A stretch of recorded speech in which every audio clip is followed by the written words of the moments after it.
Y el día de hoy les traigo un video muy mágico. A lo largo de este canal hemos conocido como muchas mecánicas del in-game del buen Dota. De hecho, tienen una explicación más o menos detallada del por qué suceden dentro de su lore, convirtiéndolo en uno de los pocos MOBAs, por no decir el único, que se toma la molestia de hacer esto. Pues bien, ahora le toca el turno a aquello de lo que debí haberles hablado hace mucho tiempo, pensando en retrospectiva, el sistema de magia de Dota 2 y el por qué es tan complicado de utilizar por sus habitantes. Irónicamente, para ser un arte que pocos pueden estudiar y muchos menos dominar, tiene una cantidad vasta de información y podemos hacer un fácil rastreo de su evolución a lo largo de la historia del mundo, o bueno, mejor dicho, el universo. Comenzamos desde el principio, el nacimiento de la magia y el primer mago. Este no procedía de la Tierra, ni de ningún otro planeta o dimensión. De hecho, su origen se remonta hace una eternidad, literalmente, pues él existió antes del origen del tiempo. En el principio de todas las cosas existía una mente primordial, un ser absoluto y perfecto que descansaba eternamente en el vacío de la oscuridad. Este ser contaba con una conciencia propia, una mente tan compleja que intentar comprender su funcionamiento podría llevar a los más grandes eruditos directo a la locura. Por siempre y para siempre esta entidad debería existir. Pero algo sucedió. Una extraña segunda entidad llegó del vacío. Nadie sabe quién o qué lo creó, solo apareció misteriosamente. Esta energía sí contaba con un nombre: Luz.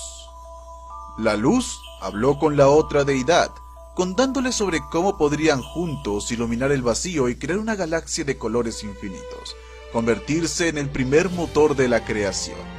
Por lo visto, esta entidad decidió hacer oídos sordos, pero una pequeña parte se sentía cautivada por las promesas hechas por la luz. Esta parte del ser primigenio golpeó las paredes de su mente hasta causar que se dividiera, en un evento conocido hoy en día como el Gran Cisma. Este ente supremo fue desgarrado en 4 fuerzas, entre ellas Esalor, quien caminó libre como una conciencia propia en el origen del cosmos. La luz lo observó, uniéndose a él, enseñándole sus secretos. Fue así como aprendió el hechizo para crear estrellas, convirtiéndose en el primer y más poderoso mago que jamás ha existido. Esalor, ahora rebautizado como el Guardián de la Luz, utilizó estas habilidades para crear incontables estrellas, creando galaxias bañadas en la luz del primer amanecer. Aunque esto no fue lo único, él continuó con su estudio de esta nueva forma de energía, siendo el primer ente en conocer y controlar los flujos de maná mediante los chakras, perfeccionando de esta manera incontables hechizos. Se dice que no existe ningún arte mágico que él no conozca, y todos los supuestos inventos que los mortales tanto presumen no son más que logros repetidos, pues Keeper ya ha descubierto todos los hechizos en existencia. ¿Por qué no los utiliza entonces?, te preguntarás. Bueno, se los olvidó. No se sabe muy bien el motivo, pero al parecer Keeper ha olvidado gran parte de su vida pasada como una fuerza fundamental del universo. Como sea, sigamos. En fin, en ese sentido podemos decir que la magia fue la responsable de crear el universo. Aún así, eso no significa que sea algo que todos puedan utilizar. De hecho, controlarla es prácticamente imposible para todas las formas de vida nacidas en este universo. Formas de vida mortales, las entidades cósmicas y los dioses tenían cierta ventaja. Eso también debería aplicarse para nosotros, pero sucedió un acontecimiento que marcaría nuestro mundo como único y detergente. Elder Titan era el encargado de forjar este planeta, donde en un futuro se libraría la guerra de los ancestros, aunque eso él no lo sabía. Esta historia ya la he contado cientos de veces, así que, resumen. Elder utilizó su alma para crear nuestro mundo porque el idiota se creía el Picasso del espacio, rompió su alma, algunos pedazos se perdieron para siempre, pero otros cayeron a la tierra. En ese momento no era más que una masa gigante de lava ardiente, es decir, la tierra fue bañada con el alma de un titán, lo cual dotó de cierta cantidad de magia. Debido a eso, las primeras 2 razas dominantes eran criaturas mágicas, primero los cazadores nocturnos y luego los golems. Por lo último llegaron los humanos, quienes eran incapaces de utilizar la magia. Quizás se deba a que luego de eones y la creación de 2 especies avanzadas, esta perdió gran parte de su poder. pero es solo una hipótesis. Las cosas cambiaron cuando llegaron los dos ancestros, atraídos, según se cree, por los residuos de magia que aún emanaba nuestro mundo, Radiant y Dire. Estas dos entidades atrapadas en formas de piedras acabaron con casi todos los seres vivos sobre la superficie del mundo, salvo un grupo de humanos. Las dos entidades vieron el potencial de estos habitantes y comenzaron a generar maná. Con el paso de los eones, este maná ayudó a la evolución de nuevas formas de vida inteligente aparte de la humana. Pero en fin, a pesar de que los primeros humanos eran incapaces de utilizar magia, según parece, a lo largo de incontables generaciones esto fue cambiando, llegando al punto en el que algunos miembros de nuestra especie tuvieron su primer contacto con las artes arcanas. Pero no creas que se pusieron a lanzar bolas de fuego de las manos de un día para otro.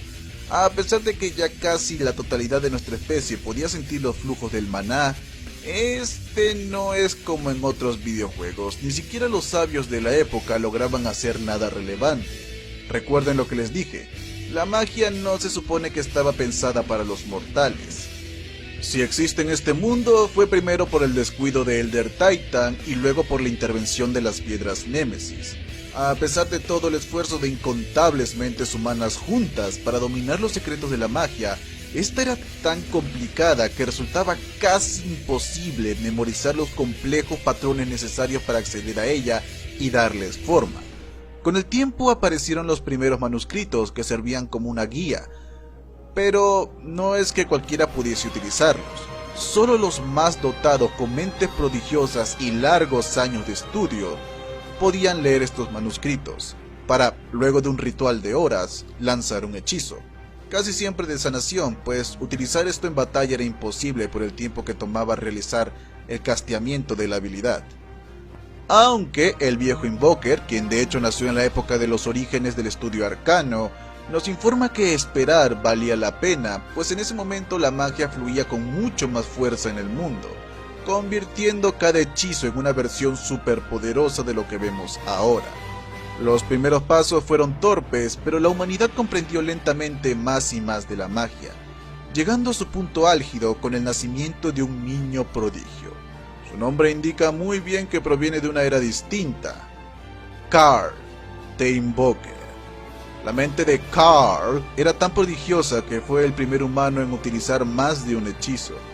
Lo que a algunos le tomaba una vida de aprendizaje, él lo comprendía en un par de años. De hecho, fue él quien catalogó la magia y realizó el primer estudio para su correcto uso, creando así el primer y único sistema que perdura aún en la actualidad: Quas, Wex y Exorc. Por cierto, esto fue hace eones, por lo que el estudio de la magia sigue avanzando muy lentamente. Invoker marcó un antes y un después en este mundo, pero no sería el último. Con el pasar de los milenios, alguien hizo un gran descubrimiento.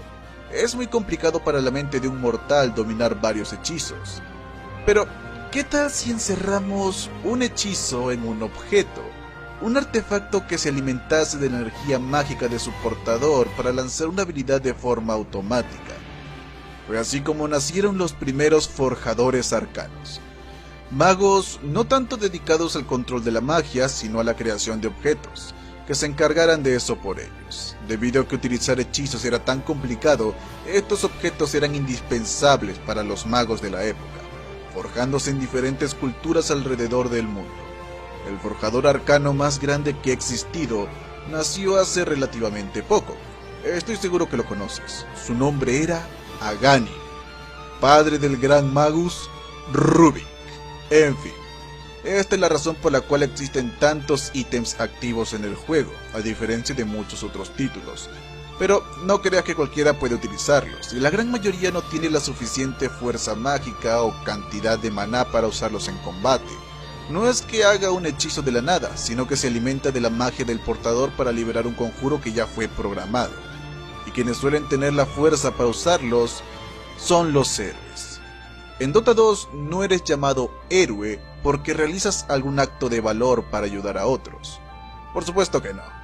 Los héroes son aquellos que poseen la habilidad de resistir el influjo de la piedra Radiant, o Dire, extrayendo de ellas grandes cantidades de energía arcana. Por eso son aclamados. Aún así, Ser un héroe no asegura que ellos puedan aprender más hechizos. Recuerden, la magia en Dota 2 es muy complicada de utilizar y solo una mente privilegiada puede hacer completo uso de ella. Que un héroe tenga mucho maná no significa que sepa cómo usarlo. Por ejemplo, Centauro. Él realmente no utiliza ningún hechizo. Su forma de utilizar la magia es para potenciar sus habilidades físicas, que es algo más simple de hacer.